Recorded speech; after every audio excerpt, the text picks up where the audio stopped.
বের হয়ে গেছে, আপনি দেখতে পাচ্ছেন।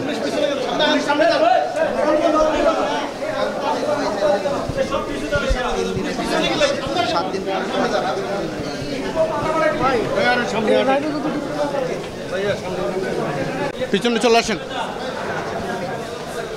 পিছনে চলে আসেন।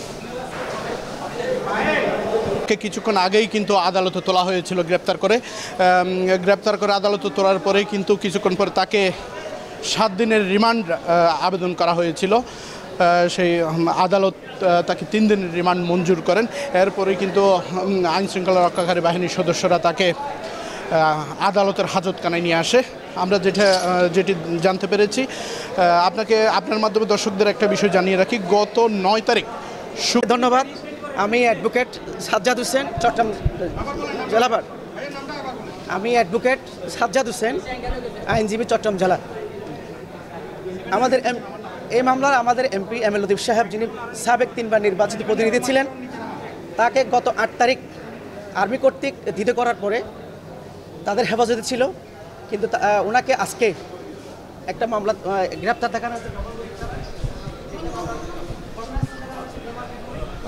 অমান্য করে এবং তাকে রিমান্ডে নেওয়ার আগে মেডিকেল চেক আপ এবং রিমান্ডের পরে মেডিকেল চেক আপ দুটোটার এভিডেন্স দেওয়ার পরে যদি কোনো ধরনের রিমান্ডে তাকে টর্চার করা হয়, কোনো ধরনের তাকে যদি আঘাত করা হয়, এরকম যদি প্রমাণিত হয়, সেই আয়ুর বিরুদ্ধে কী করা হবে, তার বিরুদ্ধে অ্যাকশন নেওয়া হবে, লিগ্যাল অ্যাকশন নেওয়া হবে।